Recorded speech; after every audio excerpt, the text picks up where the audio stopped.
What up, guys? Welcome to New Jersey HorrorCon. How's everyone doing? All right. Very cool, very cool. Once again, we have a legend, an icon, and a true master of horror with us tonight, guys. Make a lot of noise for the amazing Mick Garris. Ow! So last night we had a really amazing discussion about the 70s and 80s years of your career. We're going to kind of get into the 90s and 2000s and today. So we left off yesterday talking about Psycho 4. So I'd like to open today, if you don't mind, talking about Sleepwalkers a little bit. We can do that. Initially, after being told you got the job to direct Sleepwalkers, the studio promptly hired another director. Is that right? Sort of, kind of.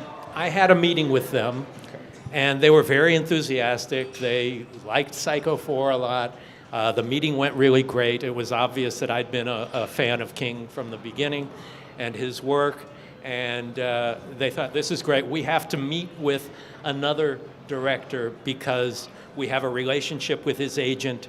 And so it's just a political thing we have to do, but we want you to make this movie.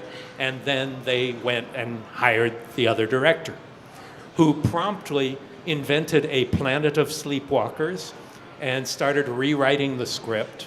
And, you know, if you're making a movie that says Stephen King Sleepwalkers, you don't really want to change it a whole lot because you're not going to keep his name on there. So after a couple of months, I got a phone call to come in and have lunch and talk about it again. And what I didn't know was that after lunch, they moved me into the production office to start work that day. Oh, wow. So they didn't tell me they were hiring me until I was ensconced in my Columbia Studios office, which is a once-in-a-lifetime thing. So. Well, I hope they let you finish your dessert at least. Yes, exactly. So, after leaving mark after mark on 80s horror culture, you started to make the 90s a lot more livable by writing Hocus Pocus. It is such a fun, off-the-wall movie. How did the idea get started? Well, it actually was in the 80s. Really? David Kirshner, the producer of Child's Play, who created Chucky and designed the Chucky doll and everything, he came up with this idea. It was a story he told his kids about the Sanderson sisters and all of that. And so David had also produced An American Tail and designed the characters for that cartoon as well for Steven Spielberg. So he was working for Steven Spielberg. I was working for Steven Spielberg on Amazing Stories. And he thought I would be a great choice. And originally we pitched it to Steven Spielberg. But here's something you may not know is that I was the first writer on Hocus Pocus, and I was finished writing my drafts 8 years before the movie was made.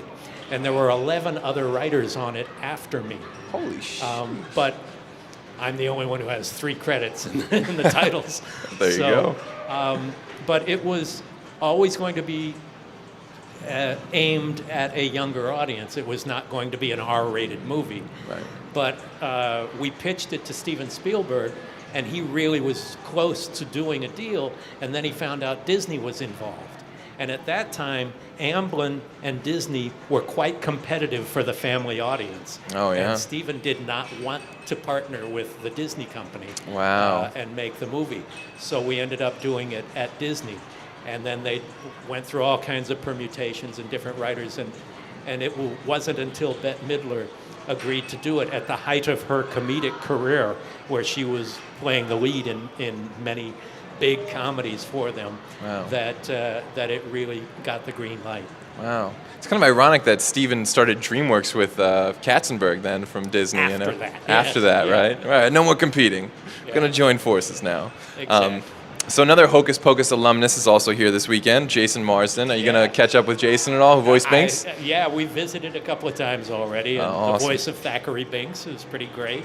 Yeah. He's really terrific in it, yeah. Awesome. Cool.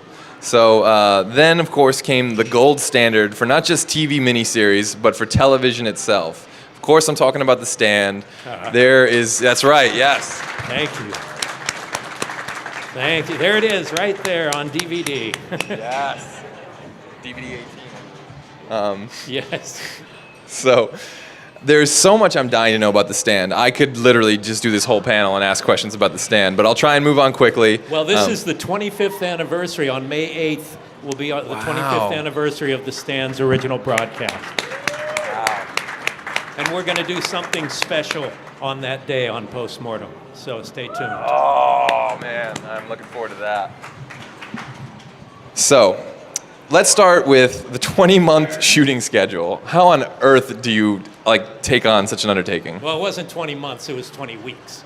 20 weeks? Yeah. It was 100 days of shooting. Oh, it was 100 days. Okay. I thought I read 20 months. I was like, Jesus. Well, that makes sense, I guess. 20 That's weeks, I was on the verge of suicide. Oh, my gosh. But no, it was, not only was there no light at the end of the tunnel, there was no tunnel. Oh my gosh. It was such a long and complicated process. Everything I had done had been on an intimate scale. Psycho 4, very small cast, small circumstances. Sleepwalkers, small cast, small circumstances. Critters 2 was as ambitious as it got, and for that it was. Here's more chairs coming in, guys. Oh, awesome. Yeah. And it was so complicated, and there were a lot of times where I never saw the location except in pictures until we got there. We shot in 6 states for 100 days. There were 126 speaking roles, just 95 scripted locations, and you're shooting the end of the world when the world hasn't ended yet. So somehow you're trying to shoot around trains, planes, and automobiles, and places that we're shooting on freeways where they're walking down the freeway where you had to shut it down and make sure you didn't get the real world into the REEL world. So it was unbelievably complicated, but Stephen King himself had written the script, a 460-page script that when it's delivered on your doorstep is a little intimidating, especially when your biggest movie was Critters 2. The timeless classic, it's usually referred to as. But yes. Yeah, where were you when it opened? They were zygotes. Not born, exactly. Yes. Somehow I feel the same way. Yeah, it's complicated. I would imagine. The cast of The Stand is just still absolutely mind-boggling. I've literally talked to 3 or 4 people about that already this weekend. I can only imagine being a fly on the wall for a table reading with that entire cast. Well, they were never all there at the same time because it was shot under which is another thing, you don't get to rehearse with your actors because it's a 20-week shoot. So they'll come in for a week at a time and go away and come back for another 2 weeks, go away. So the only rehearsal was discussions before the production began. Oh, wow. But the casting process, is that what you were about to get to? Well, since you teed it off, I'd love to hear about the casting process. Well, at first the studio said, or ABC said, Stephen King is the star. We're not worried about big names. And by the time we started casting, they changed their mind and started saying, what about Molly Ringwald? And now, that may not be everybody's idea of Franny. And interestingly, oh shit, I can tell you guys because we're all friends. When she first saw it finished, she called Gary Sinise and said, have you seen it? Isn't it awful? So, you be the judge. But no, she did a great job. She was very committed to it and all of that. Rob Lowe was a huge Stephen King fan, a huge horror fan, and he lobbied hard to get that part. And originally he was going to read for the singer, for the part that Adam Stork plays in the show. And I thought it was too on the nose. Here's this really handsome, guy. Wouldn't he be more interesting as Nick Andros? Yeah. The part he did play, who is deaf and mute in the miniseries and in the book. Rob is deaf in one ear, and what he wanted to do was use another bug in his ear that made a lot of noise so that he really couldn't hear. Which brings to mind, and we talked about this a little earlier, but Sir Laurence Olivier once famously said, "What about acting, boy?" So that was what he ended up doing instead of putting the bug in his ear. But Rob wanted to do the movie so badly because he loved the book and loved King so much. He did.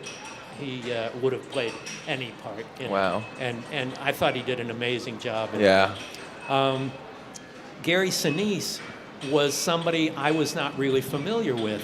And my agency at the time was CAA, and they handled a couple other actors, and they wanted an actor they were pitching to play the Nick Andros part that ultimately went to Rob Lowe.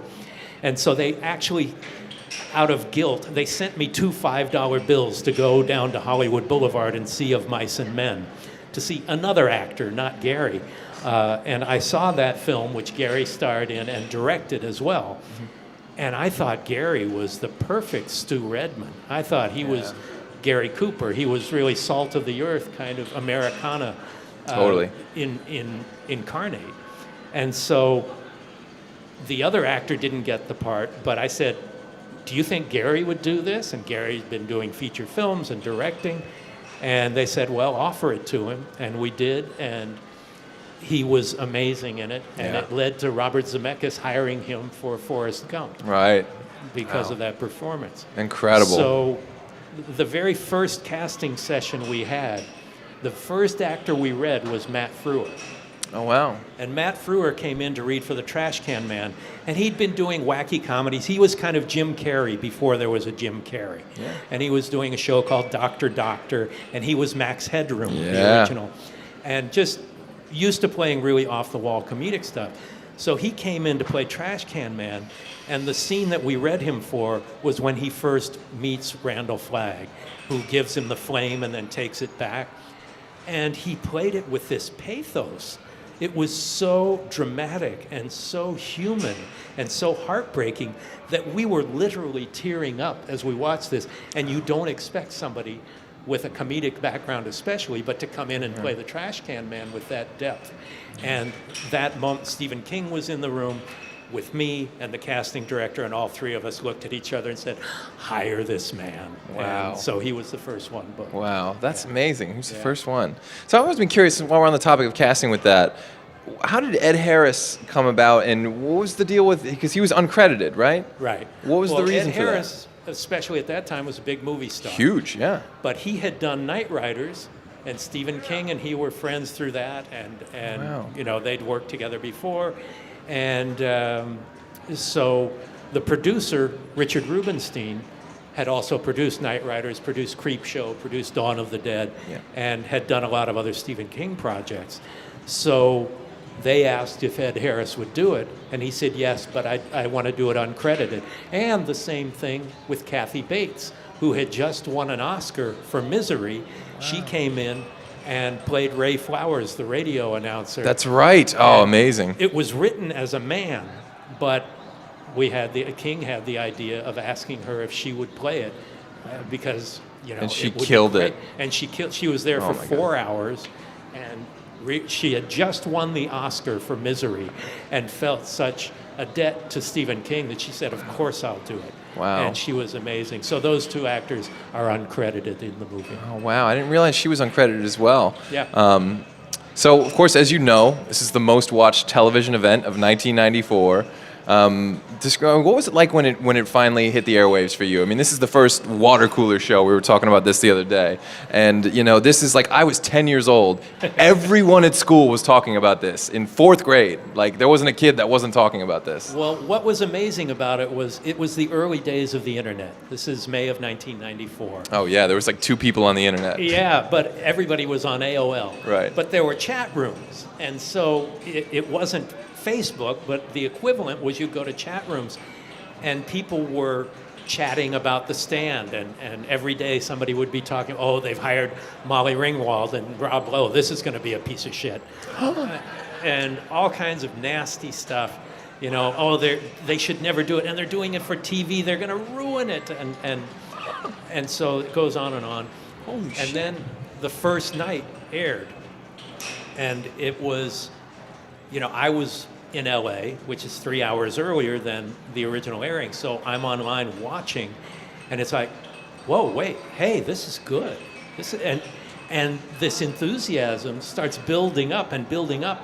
So it soon became clear that the ratings were going through the roof. To this day, they tell me it's the highest rated miniseries in history, which I'll never do again. But Right. thank you. Thank you. But people started going, wow, this may be television, but this is good. But there's a lot of reasons for that, and the main reason is Stephen King's book, and Stephen King wrote the screenplay and is an amazing writer and came up with an amazing story that made people really commit to doing something special and unique and not act like they were just doing something for TV, which at the time, TV did not have a lot of respect. Now it seems like TV is better than movies in a lot of ways, especially at telling stories. You're not kidding.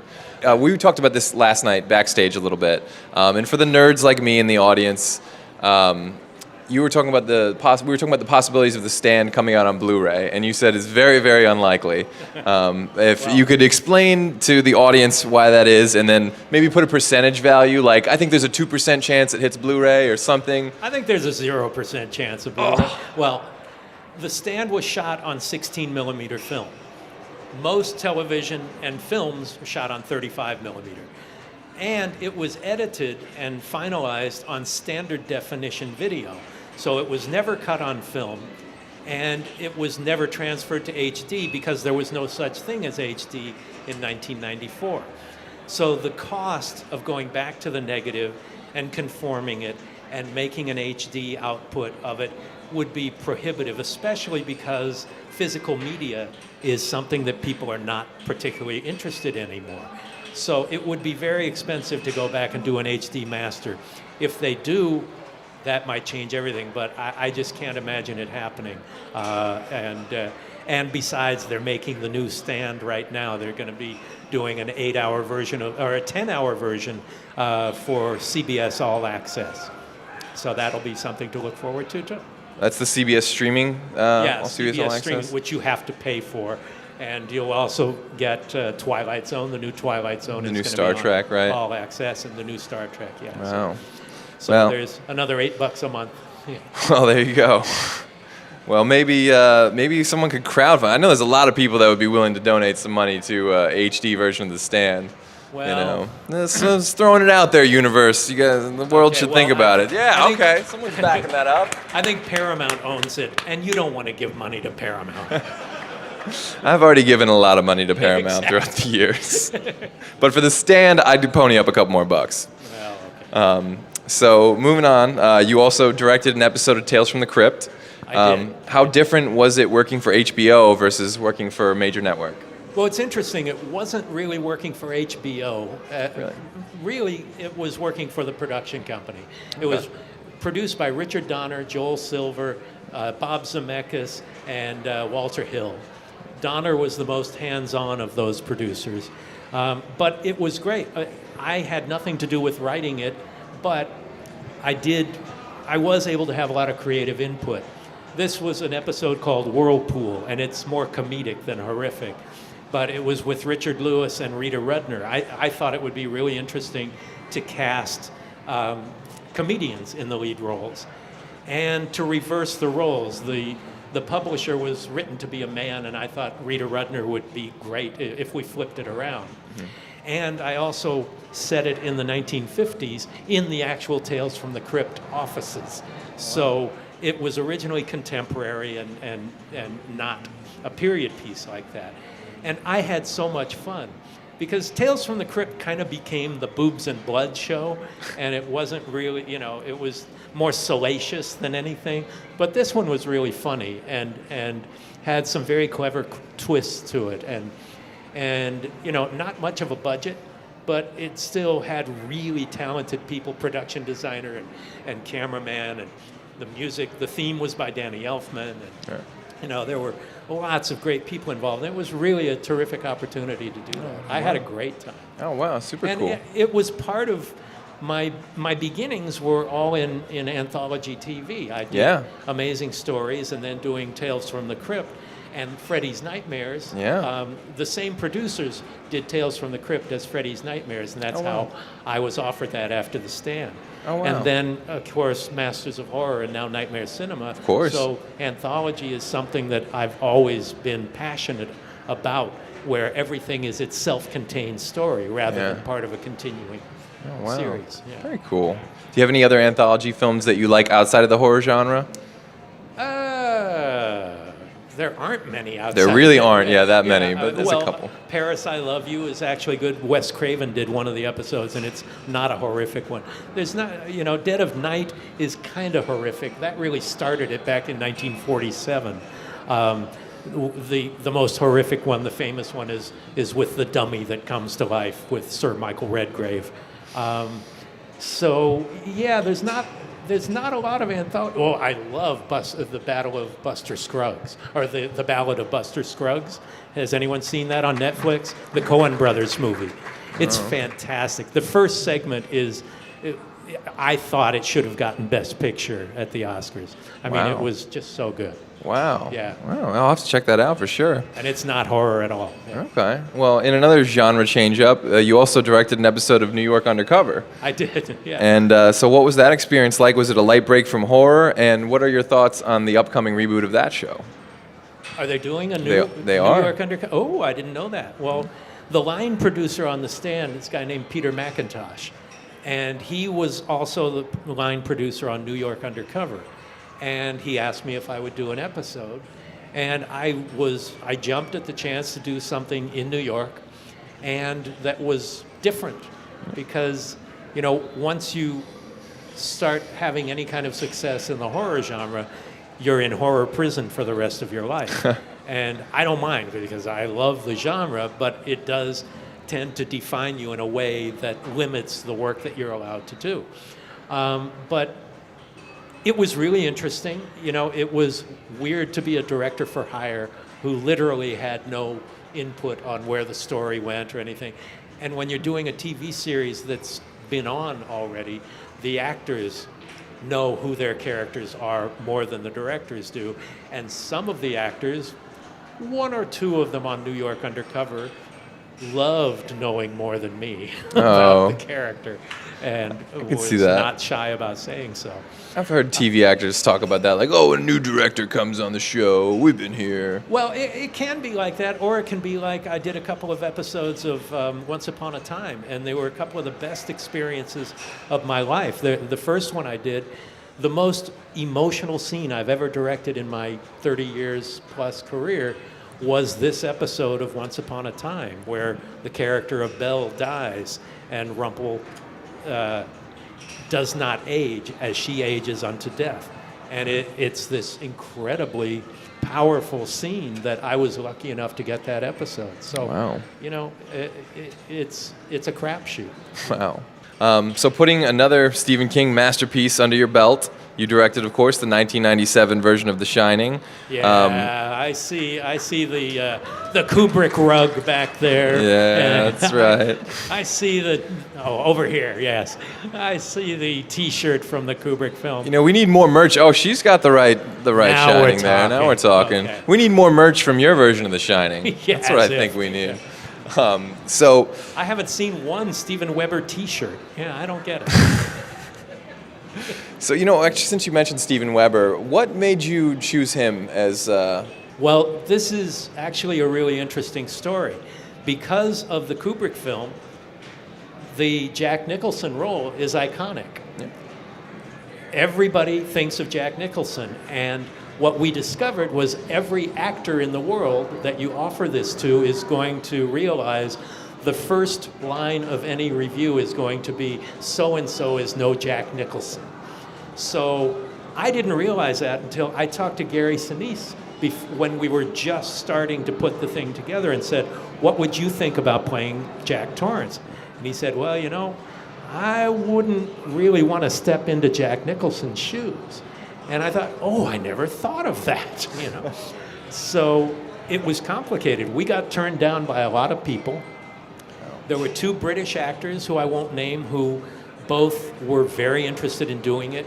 We offered it to one who said yes and then never showed up for any further discussions after he'd agreed to be in it. Oh, wow. So the Brits are much better about working in any genre, whether it's television, stage, theatrical films, or whatever. We were 3 days away from shooting the film, and we'd still not cast Jack Torrance. So Steven Weber came in. I had never seen Wings, so I did not know his work in that show, which is a good thing because I might have thought of, he's a sitcom actor, and I might not have seen through that. But he came in and read for us. And you rarely get a reading from an actor who's that successful. And he read with Rebecca De Mornay, who we had cast right away. That was the first person we cast, the first person Stephen King thought of. Wow. And so Weber came in and read for us. And King had said that day, if we don't get him today, I'm pulling the plug. Wow. We're not going to make this. Wow. And he was right. And then Weber came in, and everybody's jaw was on the floor. He was so good. Rebecca was blown away. Wow. King and I were just like, we found our guy, thank God.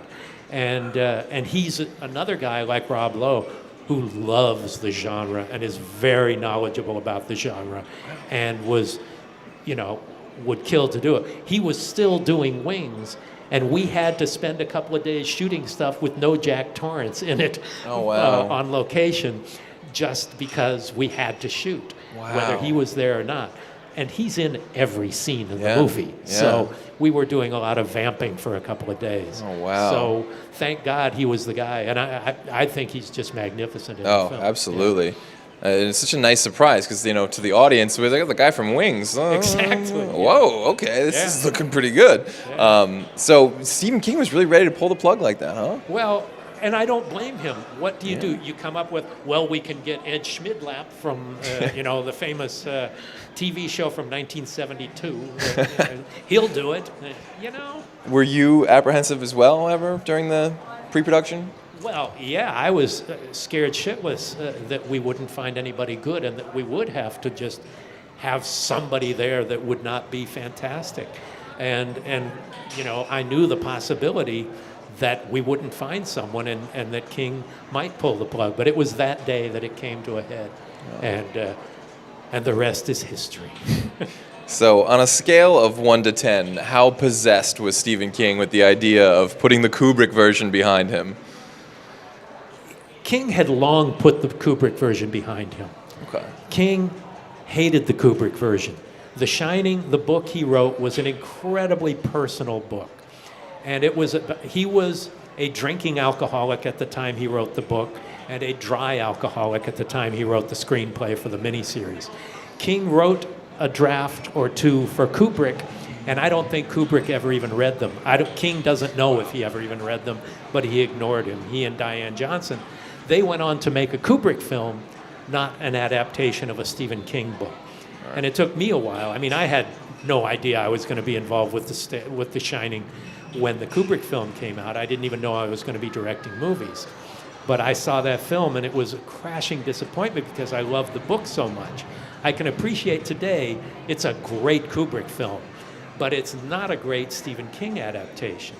So King had long ago laid that to rest. Yeah. But when The Stand was so successful, ABC came to him and said, what can we do with you next? Anything that you want to do? And he said, how about The Shining? So it was his idea, and then he wrote the screenplay, and we went on from there. Wow. Now you said on the commentary for the Shining DVD, you said that around that time you felt that horror was in a weak period. I was curious why you felt that way and if you feel horror has come out of it yet. Well, horror always is going up and down. There was a period in the 80s and again in the 90s where there was not much creativity in horror and there was not much character and soul. I think a good horror movie is first a good drama, or it's just and same with books. A good book, not just a good horror book. It's got to be a good book. It's got to have good characters. It's got to have a compelling story. It's got to be something artful and that you care about. And horror movie has been thought of as a gutter genre, and it has earned it with all the splatter films and the slasher movies and things like that. I can enjoy those on their own basis, but people who are not gooble gobble one of us in this room can't really appreciate that, and that's what defined horror. They didn't read Stephen King. They didn't see Stand By Me. They didn't see, The Green Mile. They think horror is Friday the 13th, and we all know better. It encompasses Friday the 13th, but it also encompasses, Riding the Bullet or M. Night Shyamalan, Sixth Sense. Hitchcock. That's horror too. Hitchcock, Psycho. We have a grand tradition that goes back to cave paintings. Yeah. And it's really wonderful stuff, but there is a snobbishness about it because it deals with our more base instincts. It deals with the things that we don't want to confront, the not polite parts of what human beings are. And so the easy way to have a successful horror movie for years was to just throw a bunch of viscera on a screen and put teenagers in it screaming. And so it earned that reputation. But people like Stephen King and Clive Barker and, whether it's John Carpenter or Shyamalan or Guillermo del Toro or, all these different people who care about what they're doing and the stories they tell, there are always going to be people like that doing it. And 1996, when we shot it, 97 when it came out, was not the height of the horror genre. I guess that makes sense. I forget that it was... 99 was a good year for it because that was Sixth Sense, and it was, what's the... Blair Witch. The Richard Matheson... Stir of Echoes. Great movie. 99 was a really good year just for those two movies. So... Anyway, there's a long answer. No, it's a great answer. So you did mention Clive Barker. You created like the Triforce of horror when you teamed with Stephen King and Clive Barker, of course, on Quicksilver Highway. How much fun was it to work with both of them together? It was really great. Clive and I have worked together several times on projects that never got made and twice on Masters of Horror later on. But this was really great. Quicksilver Highway, which not many people have seen, is an adaptation of a story by Stephen King and a story by Clive Barker in a 2-hour TV movie format. And originally, it was just going to be one of them as a pilot. And then it became, this pilot would be for an anthology series that never happened. So Steve and Clive were not really involved other than offering up their stories. But it was done immediately after The Shining. So I got the crew together from The Shining and a Stephen King story and a Clive Barker story, and I wrote the screenplay. And it was, I call it a recreational horror film. It's something that's really fun and deals with a lot of the horror tropes and is a very playful horror film, especially the Barker episode, the body politic. But it was like a cleansing of the palate to have done The Shining, which was so filled with Sturm und Drang and being in one location for a long time in Colorado. And this was outside and playful and just really had a good time doing it. Wow. So, and you'd obviously worked with Matt Frewer before. What was it like to direct him and Christopher Lloyd? Well, Christopher Lloyd starred in an episode that I wrote of Amazing Stories that Bob Zemeckis did called Go to the Head of the Class. And so I had met him then, and he was great, but very eccentric. And he is the guy you see on screen in a lot of ways, but in all good ways. Really sweet, really intelligent guy.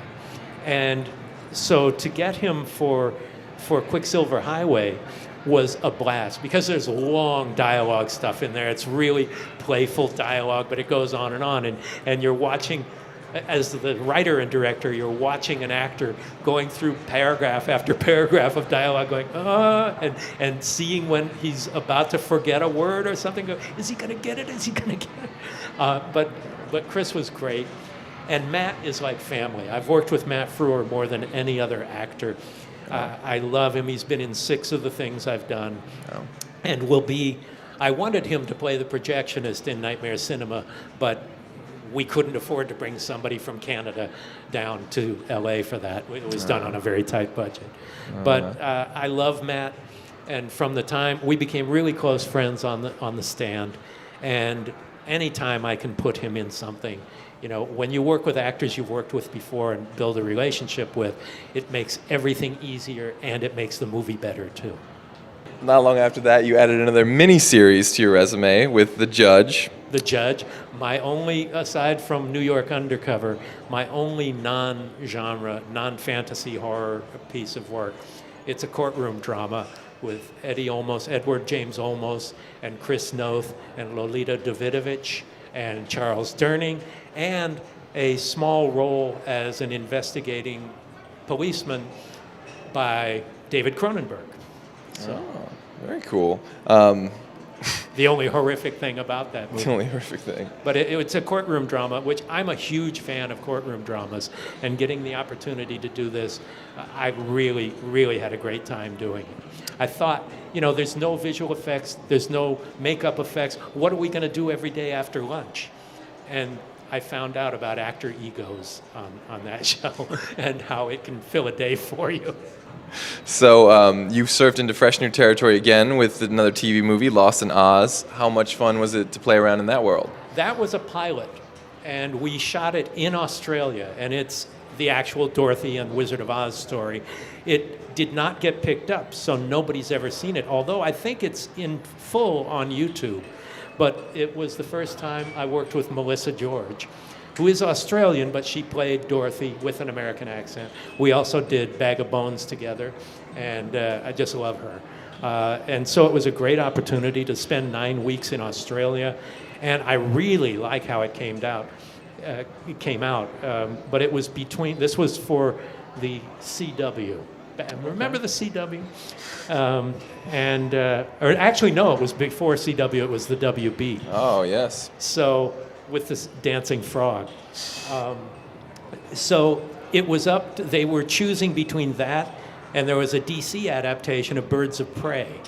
And they bought Birds of Prey, which went under within half a dozen episodes, I think. Yeah. That tanked, and I think that's why Smallville happened, is because Birds of Prey, they needed something to take its place. So then, in a return to form, you reteamed with Stephen King when you directed Riding the Bullet. That's right, there we go, okay. Oh, the one guy who's seen it. Okay, I'll sign that. There we go. Are you ever amazed at how you can continue your collaborations with Stephen King after all these years and things never really go stale? Well, the luckiest thing you can do if you're a filmmaker is to work with Stephen King. Now, in this case, he gave it to me as a dollar baby, and then when we sold it, he got paid off the usual price. But he wasn't really involved other than that. And in most of the things we've done since The Shining, he's been an executive producer from a distance. Desperation, he wrote the original screenplay as a feature film, and then I did the rewrites to turn it into the TV movie.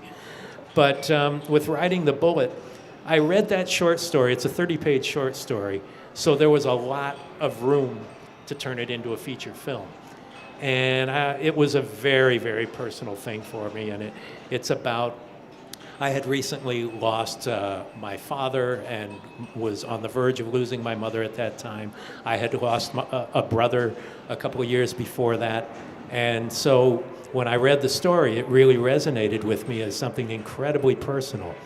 And so I wrote the screenplay, and King was very supportive of the screenplay. And I thought, I did it on spec. My agents at CAA at the time thought, okay, we're going to make a big spec sale. This is going to be a big movie. We couldn't sell it. Nobody wanted it. It was kind of Stand By Me and The Shining. It's a ghost story, and it's a very emotional drama.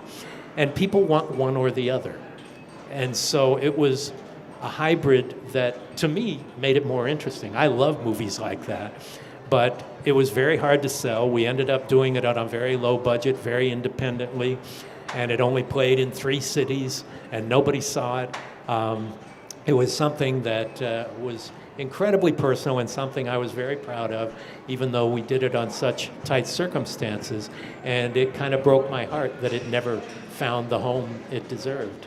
And so it ended up doing well. They sold it to the USA Network for 6 years, and they cut the shit out of it. And it's a a movie that plays games with time and place and imagination and what's going on in the characters' heads. So the way they edited it, you can't make any sense out of it. It was really awful. And so for 6 years, the only way you could see that movie was in that bastardized form where you couldn't, it wasn't the movie I made. So finally it came out on DVD, and you can at least see it the way it was intended.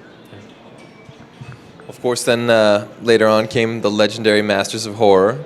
That's right. Yeah, thank you. What is your proudest memory from Masters of Horror, and did it really start out as a dinner party? Okay. I'll tell the dinner story again. I just told it to Hansi earlier. But at places like this, filmmakers often run into each other. Here, I've done it with a lot of filmmakers here on this trip. Film festivals around the world. Directors don't work together. But when we'd run into each other, a lot of us are friends, we go, we really all ought to get together for dinner one of these days. And for a couple of years that went on. And everybody's going, yeah, that's a great idea. And I realized, well, nobody's doing it, so I guess I may as well.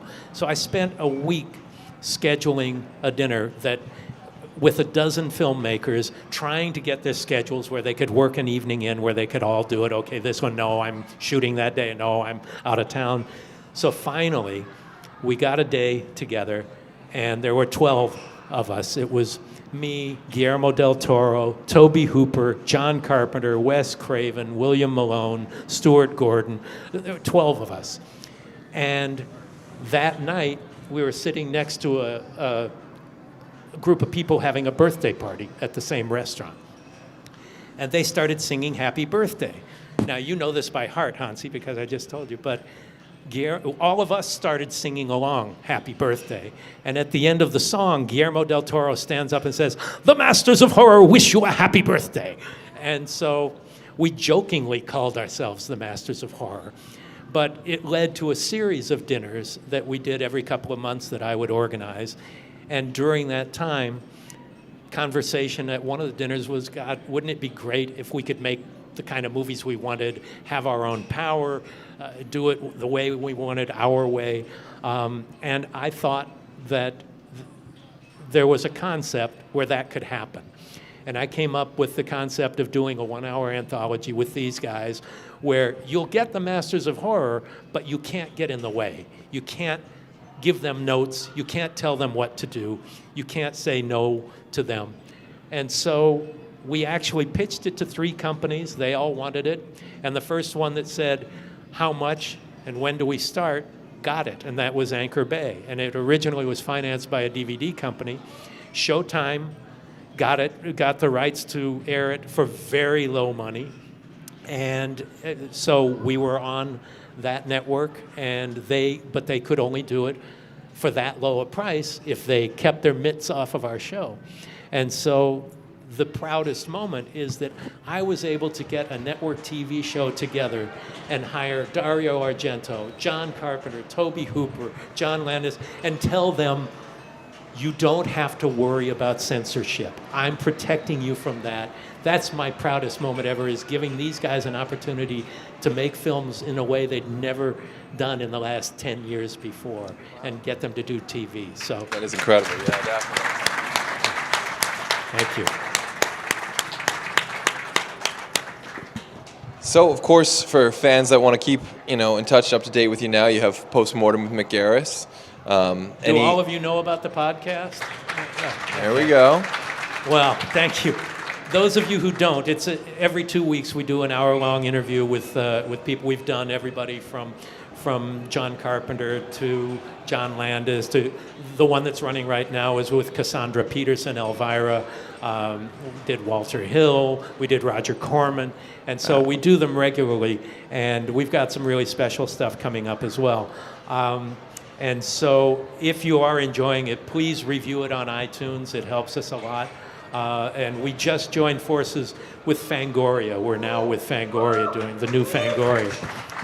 Yeah, and we were with Blumhouse before, and that was fine, but they weren't very helpful. They didn't really share the wealth that much. And by the wealth, I don't mean money, because there's no money in podcasts.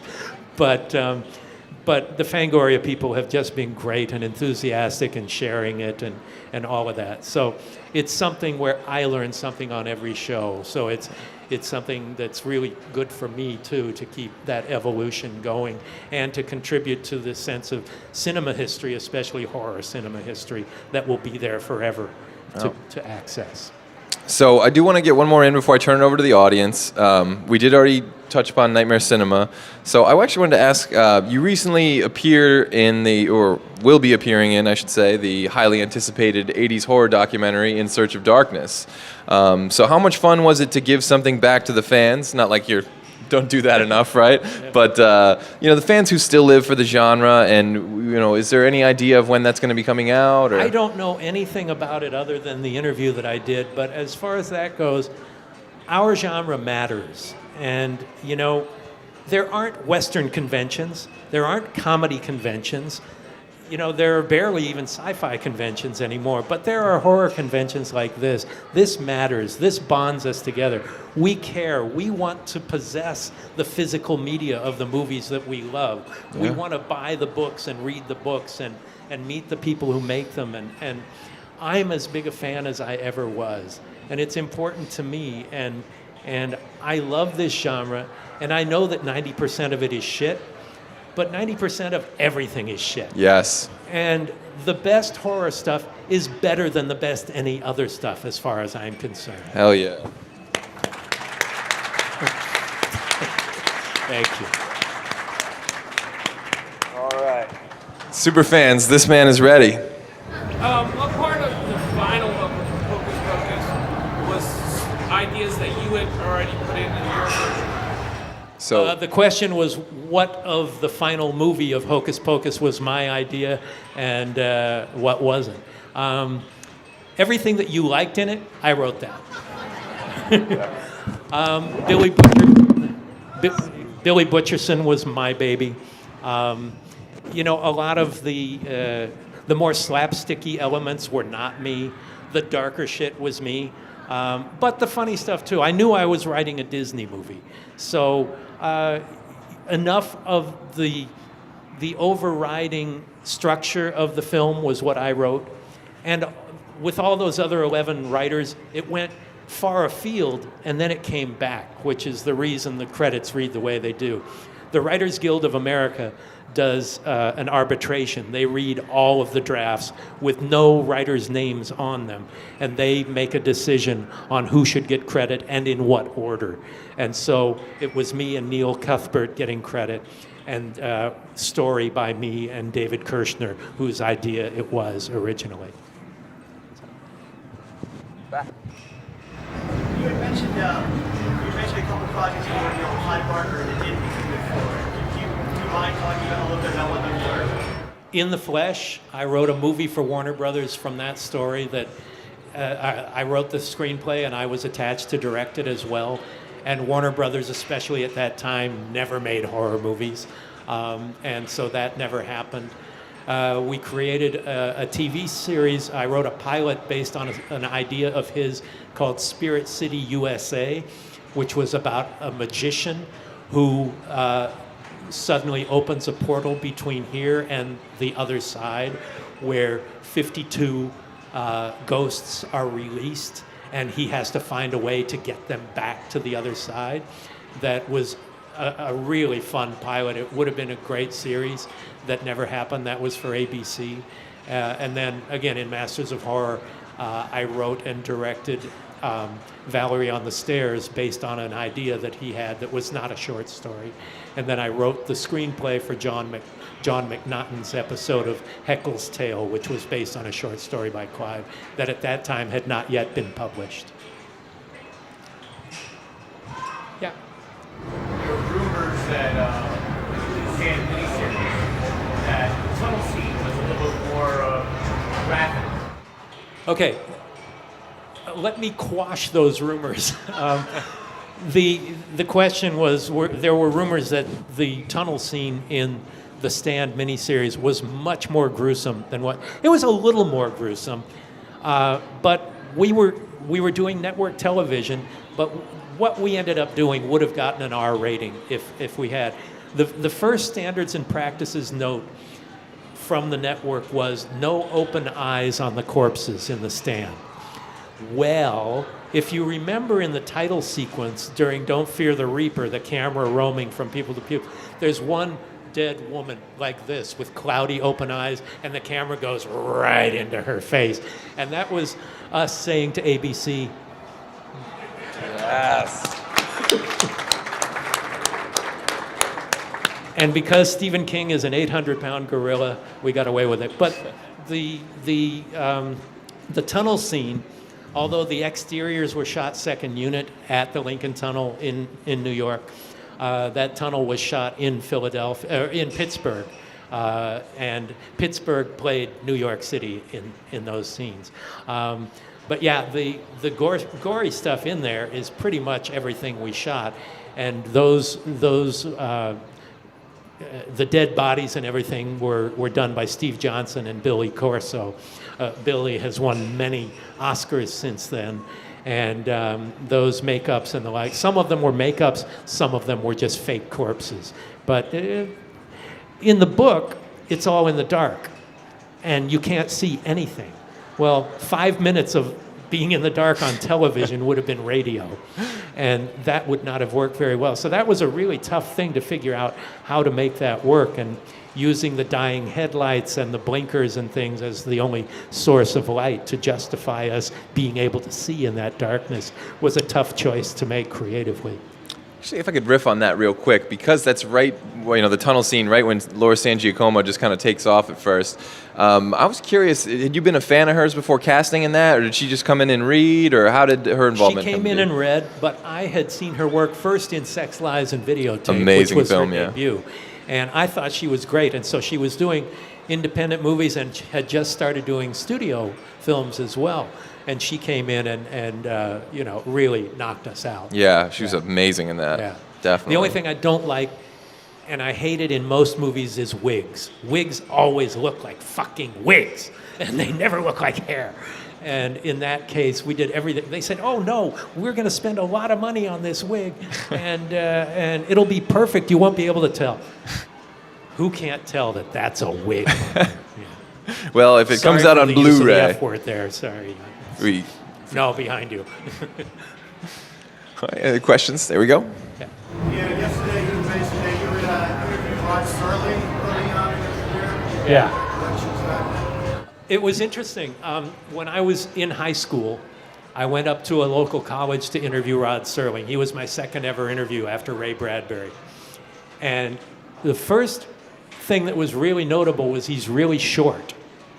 And I discovered he had been a bantamweight boxer in the service. And he smoked like a fiend.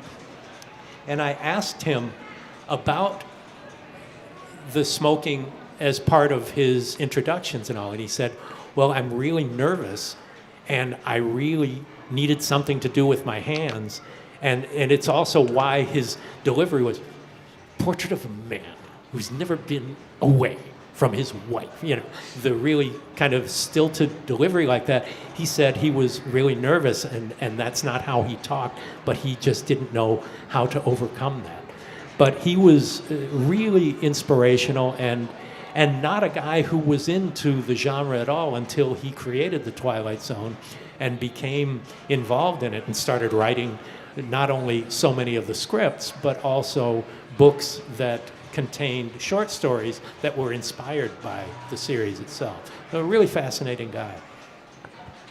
We had one over here, I believe, right? You worked with so many horror greats, and you mentioned Pittsburgh before. Do you have any stories with George Romero? I knew George. The question being, I mentioned Pittsburgh, and did I have any memories of George Romero? And George was a big teddy bear of a guy, just sweet as can be, constantly abused by the film industry. Really all he ever got to do was Living Dead movies, that the only green lights he could get were his zombie movies. And even then, there was not much money, distribution wasn't that good. But George was going to do a Masters of Horror episode. In fact, it was going to be Heckle's Tale. I wrote it originally for Roger Corman to do because I wanted to make a Corman Poe movie, but it would be a Corman Barker Poe style movie. And then when Roger couldn't do it, he was 80 years old at the time and thought, I don't want to be in the middle of a graveyard in Vancouver at 3 a.m. directing. George was really the first guy I went to for that. And if you notice, it says George A. Romero presents Heckle's Tale.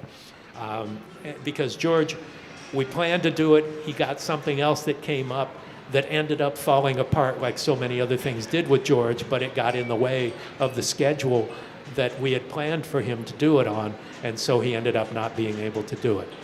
But, and that's the one John McNaughton ended up directing instead. Yeah, I was just curious, I don't know if you covered this last night, but talk a little more about your writing process with Nightmare. With Nightmare Cinema?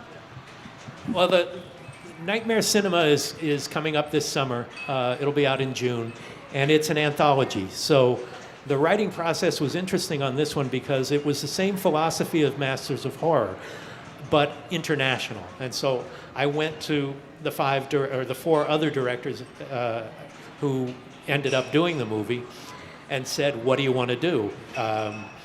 Do you want to do an original story? Some of them did that. Richard Christian Matheson wrote one that Joe Dante directed. A Mexican writer named Sandra Becerril wrote one that Ryuhei Kitamura directed. Mine was originally going to be a feature film script I had written called Dead, and it's a ghost story. And I adapted one of my short stories to be the one I was going to do originally, and the other producers had read the screenplay for Dead and said, do you think you could squeeze this into a short? And I thought, well, let me do it because it's completely different from the other ones. And then after everybody had decided on their stories and written the screenplays, I came up with the framing story of the haunted movie theater and wrote the wraparounds and that sort of thing about them, linking them together. They're not otherwise thematically linked. But as far as my writing process in general, basically, if I'm working on something, I sit down in the morning in my office, which is next door to my house, and just write. You know, I rarely have had, I've never had, here's a way to guarantee it now, I've never had writer's block since I started writing at the age of 12. It's just something I love and something I do, and I'm lucky enough to have a facility for it. But that comes out of having done it for 50 years. 50-some years. Yeah, so, Right. it's my process. I don't know if that deserves applause or not. Thank you. Yeah. You said before that you like to look at like what's behind Rockwell's painting. Oh. Where did that come from as an entrepreneur? You know, and from a director style, did that come from a personal experience? Well, the question is, I have said in the past that one of my favorite philosophies in horror is Norman Rockwell Goes to Hell. Taking the idealized America and sending it into its grave. You know, Sleepwalkers is very much that idyllic middle America that goes to hell. Critters 2 is Norman Rockwell's America. In fact, Sleepwalkers was so much Norman Rockwell, I shot for the opening title sequence that we did not use on the Warner Brothers backlot. I took Norman Rockwell paintings and recreated them with actors doing things like a kid getting a haircut in a barbershop, but each one of them had a dark undertone, like he gets cut during the things like that. And I just love taking something that is idealized and beautiful and sorry, fucking it up. But, you know, it's just a theme that I like the counterpoint of it. I really like that you can take something. Blue Velvet did that beautifully. It is an idealized America, but then you find the ear in the grass, and then you don't know what's going on after that. But it's something I'm not always consciously doing it. With those two movies, I knew what I was doing there, but it is something that does pop up time after time, yeah. Questions, guys? Tammy. Hey, Nick, you have had a phenomenal career. Have you ever considered writing or directing a film about yourself? I would. A film about me would be the dullest freaking movie you'd ever see. No way. But there's a writer, Abby Bernstein. This is embarrassing, and my mother's dead, so I don't know who's going to buy it. But Abby Bernstein is writing a biography on me that will be out this fall. So, I mean, okay, buy it. I dare you. So, but no, a movie about me writing an autobiography or something like that is just not in the cards. With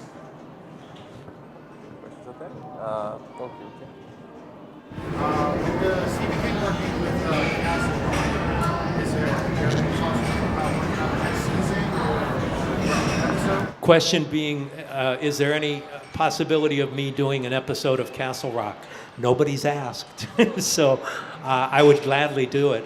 I would do anything working with King, and there's something I'm working on that is based on King material that he's very enthusiastic about that may happen. But Castle Rock, like I said, nobody's asked. I think in the world of series television, it depends on your relationships with the producers. A lot of times, the actual show-running producers have relationships with directors they like to work with repeatedly. And sometimes you'll break in.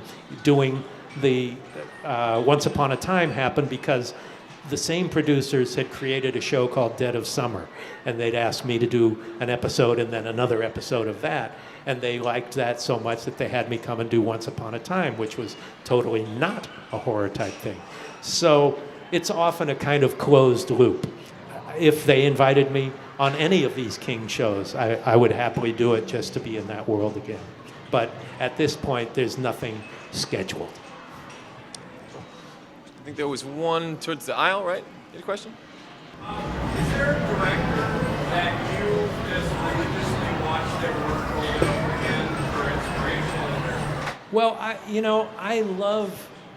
There are people I love. David Cronenberg, John Carpenter, Guillermo del Toro.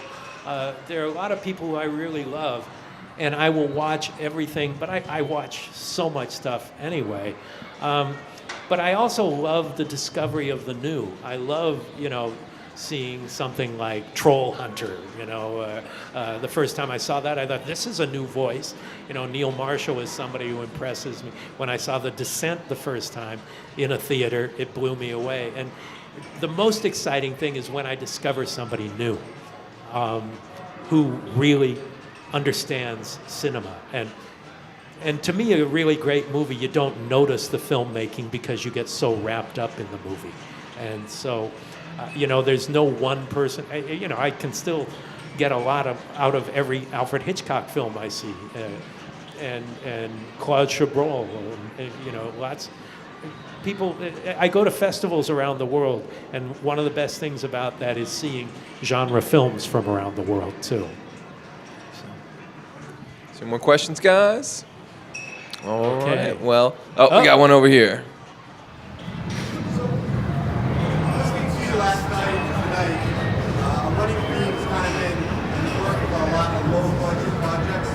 So from the project that was the lowest budget to the project that was the highest budget, which did you have more fun doing?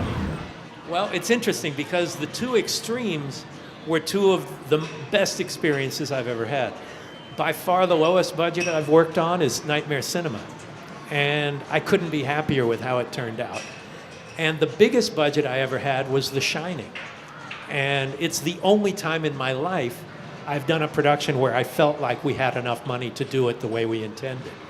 So both of those were really, really great experiences, but hopefully you're not making a budget, you're making a movie, but you're making a movie within a budget, and you don't try to do more than you can. The Stand, there are some visual effects in the early days of CGI, the Hand of God, the morphing of Randall Flagg, where even when I made it, I winced because they were so shitty. But the power of the storytelling hopefully takes precedence over that. And we had enough money to do it right. on The Stand, but we had a producer that didn't care enough to go to the right places. So, you know, everything I've worked on has been a great experience. Some of them not entirely pleasurable experiences, but all of them have been great, and I've learned from every one, and I hope to continue evolving in that regard. And I'm lucky enough to be here in my dotage, in my gray years, and still be making movies and being invited to places like this. And it's something that every day I know how grateful I am to be doing it. So every one of them is something I love, even when they drive me crazy. We got one more right here. You mentioned about, I think Showtime, yes, there's a horror that there was no censorship involved in it. I remember correctly, there was one episode. Imprint, yeah. Yeah, the question was if Showtime had no input, what about Imprint, the Takashi Miike episode that was not aired on Showtime? It's interesting, we had 5 rules that we agreed to, you know, no killing kids, no raping kids, I don't know, a bunch, I don't even remember what all 5 of them were. Not one of those rules was broken by Imprint, but it was so unbelievably intense that they said, we can't air this. And we said that we don't want to cut it, and we would rather just put it direct to DVD, so you get it uncut. Well, it turns out that Miike and his producer in Japan said, no, we'll cut it. But it's so intense, you couldn't cut something out of that without completely destroying it. And it's too much for me, frankly. You know, that torture scene, there was an 8-minute longer version that was released theatrically in Japan. All 8 minutes were in that torture scene. It's hard-hitting stuff. So we thought, well, this is going to be great for the DVD. Well, it turns out at that time, Walmart sold 40% of all DVDs in America. When they found out Showtime wasn't airing it, they didn't sell Imprint, so you could only get it on Amazon or some other place. But that was the one exception to the rule. They just found it so overwhelmingly intense that they couldn't in good conscience broadcast it. Wow. Shall we sign? Yeah. Let's give one last round of applause for the amazing Mick Garris donating his time. Thank you so much. I really appreciate it. Thank you, guys.